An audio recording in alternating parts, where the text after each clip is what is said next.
இயேசுவில் எனதருமை சகோதர சகோதரிகளே, இந்த 11வது அதிகாரமானது ஆண்டவர் இஸ்ரேல் மக்கள் மீது காட்டிய அந்த கோப கனலை நாம் பார்க்கிறோம். அது மட்டுமல்ல, மோசே வழியாக அவர் 70 தலைவர்களை தேர்ந்தெடுத்து மோசேயிடமிருந்து அந்த ஆவியானவரை அவர்கள் மேலும் ஊற்றியதையும் நாம் பார்க்கிறோம்.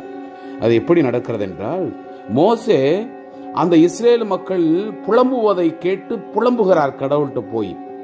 இந்த இஸ்ரேல் மக்கள் எங்களுக்கு இங்க சாப்பிடுவதற்கு இறைச்சி இல்லையே, வெங்காயம் இல்லையே, அல்லது பூண்டு இல்லையே, எல்லாத்தையும் அவங்க புலம்பி எடுக்கிறாங்க.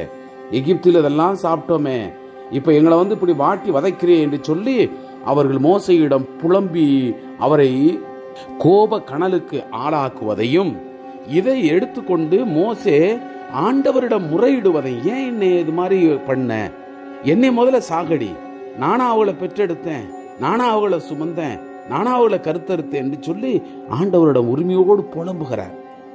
அதற்கு அப்புறம் தான் இந்த 70 பேரை நியமி, உன்னுடைய பழுக்களை அவர்களும் சுமப்பார்கள் என்று இதோ இங்கு விவரமாக எடுத்து வைக்கப்படுகிறது. அதற்கு அப்புறம் இந்த பாலைவனத்துல ஆண்டவர் அவர்களுக்கு இறைச்சியை கொடுக்கிறார்.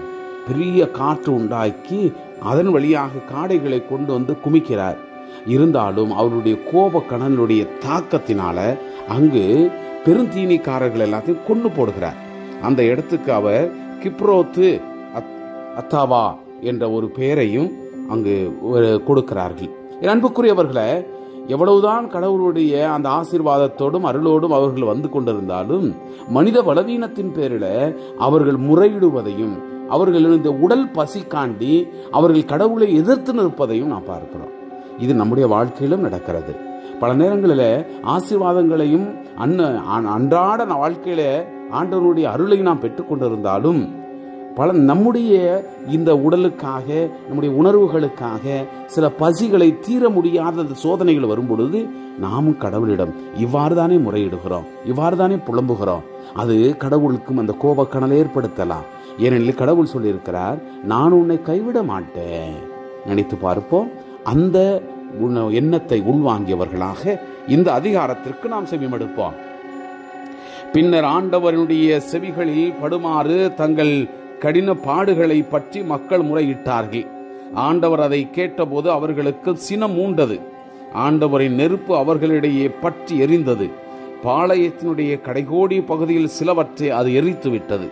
அப்போது மக்கள் மோசையிடம் அழுதார்கள். மோசே ஆண்டவரிடம் அன்றாடவே நெருப்பு அணைந்தது. எனவே அந்த இடத்துக்கு தபேரா என்று பெயராயிற்று. ஏனெனில் ஆண்டவரின் நெருப்பு அவர்களிடையே எரிந்தது. மேலும் அவர்களிடையே இருந்த பல இன மக்கள் உணவில் விரும்பி கொண்டார்கள். இஸ்ரேல் மக்களிடமும் மீண்டும் அழுது புலம்பியது, நமக்கு உண்ண இறைச்சி யார் தருவா? நாம் எகிப்தில் செலவின்றி உண்ட மீன், வெள்ளரிக்காய், கொம்பட்டிக்காய், கீரை, வெங்காயம், வெள்ளப்பூண்டு ஆகியவற்றில் நினைவு வருகிறது. இப்பொழுது நம் வலிமை குன்றி போயிற்று. மன்னாவை தவிர வேறு எதுவும் நம் கண்களில் படுவதில்லையே. மன்னா கொத்தமல்லி விதை போன்றும் அதன் தோற்றம் முத்து போன்றும் இருந்தது. மக்கள் வெளியில் சென்று அதை சேகரித்தார்கள். அரவை கல்லில் வைத்து அரைத்தார்கள், அல்லது உரலில் போட்டு இடித்தார்கள். பானைகளில் அதை வேக வைத்து அப்பங்கள் செய்தார்கள். அதன் சுவை எண்ணெயில் செய்த அப்பங்களின் சுவையை ஒத்திருந்தது. இரவில் பாளையத்தின் மேல் பனி விழும்போது மன்னாவும் அதனுடன் விழுந்தது. எல்லா வீடுகளிலும் இருந்த மக்கள் தத்தம் கூடார வாயிலில் இருந்து அழும் குரலை மோசே கேட்டார். ஆண்டவரின் சினம் கொழுந்து விட்டு எரிந்தது. மோசேக்கும் அது பிடிக்கவில்லை. மோசே ஆண்டவரிடம் கூறியது, உம் அடியானுக்கு ஏன் இந்த கேடு? நீ எனக்கு கருணை காட்டாதது ஏன்? இம்மக்களின் எல்லா பழுவையும் என்மேல் சுமத்தியது ஏன்? இம்மக்களையெல்லாம் நானா கருத்தரித்தேன், நானா இவர்களை பெற்றெடுத்தேன்.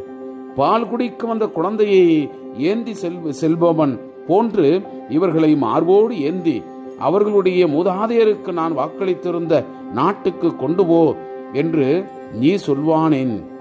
இம்மக்கள் அனைவருக்கும் கொடுக்க வேண்டிய இறைச்சிக்கு நான் எங்கு போவேன்?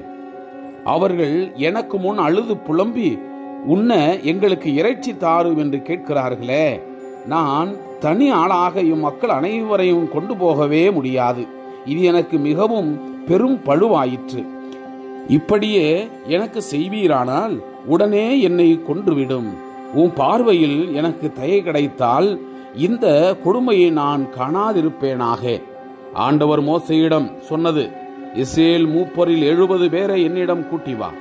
அவர்கள் உனக்கு தெரிந்தவர்களாகவும் பெரியோர்களாகவும் அதிகாரிகளாகவும் இருக்குமாறு பார்த்துக்கொள். அவர்களை சந்திப்பு கூடாரத்துக்கு அழைத்து வா. அவர்கள் அங்கே உன்னோடு நிற்கட்டும். நான் இறங்கி வந்து அங்கே உன்னோடு பேசுவேன். உன்னிலிருக்கும் ஆவியில் கொஞ்சம் எடுத்து நான் அவர்களுக்கு அளிப்பேன். நீ மட்டும் சுமக்காதபடி மக்களினுடைய பழுவை அவர்களும் உன்னோடு சேர்ந்து தாங்குவார்கள். மக்களிடம் சொல், நாளை உங்களை தூய்மைப்படுத்திக் கொள்ளுங்கள். நீங்கள் இறைச்சி உண்பீர்கள். ஆண்டவரின் செவிகளில் பட நமக்கு உண்ண இறைச்சி யார் தருவாய் என்று எகிப்தில் எங்களுக்கு எவ்வளவோ நன்றாக இருந்தது என்று அழுதிருக்கிறீர்கள். எனவே ஆண்டவர் உங்களுக்கு இறைச்சி தருவார். நீங்கள் உண்பீர்கள். 1 நாள், 2 நாள், 5 நாள், 10 நாள், 20 நாள் அல்ல. அது உங்கள் மூக்கில் வெளிவந்து உங்களுக்கு திகட்டி போகும் வரை 1 மாதம் முழுவதும் உண்பீர்கள். ஏனெனில் உங்களிடையே இருக்கும் ஆண்டவரை நீங்கள் புறக்கணித்து விட்டீர்கள். ஏன், நாங்கள் எகிப்திலிருந்து வந்தோம் என்று கூறி அவர் முன் நீங்கள் அழுதிருக்கிறீர்கள். ஆனால் மோசே கூறியது, என்னோடு இருக்கும் காலால் படையினர் எண்ணிக்கையோ 6 லட்சம். அவர்கள் 1 மாதம் முழுவதும் உண்ண அவர்களுக்கு இறைச்சி தருவேன் என்று நீ சொல்லி இருக்கிறீர். அவர்களுக்கு போதுமானதாய் இருக்கும்படி ஆட்டு மந்தையையும் மாட்டு மந்தையையும் அடிக்கப்படுமா? அல்லது அவர்களுக்கு போதுமான அளவில் கடலின் மீன்கள் எல்லாம் அவர்களுக்காக பிடித்து சேர்க்கப்படுமோ? ஆண்டவர் மோசேயிடம், ஆண்டவரின் கை குறுகிவிட்டதா? இப்பொழுது எனது வார்த்தையின்படியே உங்களுக்கு நடக்குமா இல்லையா என்று பார் என்றார். அவ்வாறே மோசே வெளியே சென்று மக்களிடம் ஆண்டவனுடைய வார்த்தைகளை கூறினார். மக்களின் மூப்பரின் 70 பேரை அழைத்து கூடாரத்தை சுற்றிலும் நிறுத்தி வைத்தார். பின்னர் ஆண்டவர் மேகத்தில் இறங்கி வந்து அவர்களோடு பேசினார். மோசேயில் இருந்த ஆவியில் கொஞ்சம் எடுத்து அந்த 70 மூப்பர்களுக்கும் அளித்தார். ஆவி அவர்கள் மேல் இறங்கவே அவர்கள் இறைவாக்கு உரைத்தார்கள். அதன் பின்னர் அவர்கள் அப்படியே செய்யவில்லை. 2 மனிதர் பாளையத்திலேயே தங்கிவிட்டனர். ஒருவர் பெயர் எல்தாது, மற்றவர் பெயர் மேதாது. அவர்கள் மீது ஆவி இறங்கியது. பதிவு செய்யப்பட்டவர்களில் இவர்களும் உண்டு. ஆனால் அவர்கள் கூடாரத்துக்கு சென்றிருக்கவில்லை. ஆகவே அவர்கள் பாளையத்திலேயே இறைவாக்கு உரைத்தார்கள். ஓர் இளைஞன் ஓடி வந்து மோசேயிடம், எல்தாதும் மேதாதும் பாளையத்தில் இறைவாக்கு உரைக்கின்றனர் என்று சொன்னான்.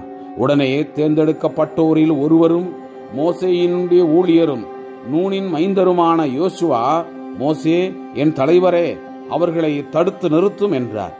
ஆனால் மோசே அவர்களிடம், என்னை முன்னிட்டு நீ பொறாமைப்படுகிறாயா? ஆண்டவரின் மக்கள் அனைவருமே இறைவாக்கினராகும்படி ஆண்டவர் அவர்களுக்கு ஆவியை அளித்தால் எத்தனை நலமாயிருக்கும் என்றார். பின்பு மோசேயும் இஸ்ரேலுடைய மூப்பரும் பாளையத்துக்கு திரும்பினர். மேலும் ஆண்டவரிடமிருந்து ஒரு காற்று புறப்பட்டு சென்றது. அது கடலிலிருந்து காடைகளை அடித்து கொண்டு வந்தது. பாளையத்தின் அருகில் ஒருபுறம் 1 நாள் பயண தொலைவிலும் மறுபுறம் 1 நாள் பயண தொலைவிலும் பாளையத்தை சுற்றி தரைக்கு மேல் 2 முழம் அளவு உயரத்தில் விழும்படி செய்தது. மக்கள் எழுந்து அந்த பகல் முழுவதும் இரவு முழுவதும் மறுநாள் பகல் முழுவதும் காடைகளை சேர்த்தார்கள். மிக குறைவாக சேர்த்தவர்கள் 10 கலம் அளவு சேர்த்திருந்தனர். அதை அவர்கள் பாளையத்தை சுற்றி வெளியே முழுவதும் தங்களுக்கு பரப்பி வைத்தார்கள். அவர்கள் இறைச்சியை விழுங்கும் முன் பற்கள் இடையில் அது இருக்கையிலேயே ஆண்டவருடைய சின மக்களுக்கு எதிராக மூண்டது. ஆண்டவர் மாபெரும் வாதையால் மக்களை சாகடித்தார். ஆகவே அந்த இடத்துக்கு கிப்ரோத்து அத்தவா என்று பெயர் வழங்கியது. ஏனெனில் பெரும் தீனி விரும்பி கொண்டிருந்த மக்களை அவர்கள் அங்கேயே புதைத்து விட்டார்கள். கிப்ரோத்து அத்தவாவிலிருந்து மக்கள் பயணமாகி அஸ்ரோத்துக்கு வந்து அங்கே தங்கினார்கள். Praise the Lord. இயேசுவுக்கே புகழ். மரியே வாழ்க.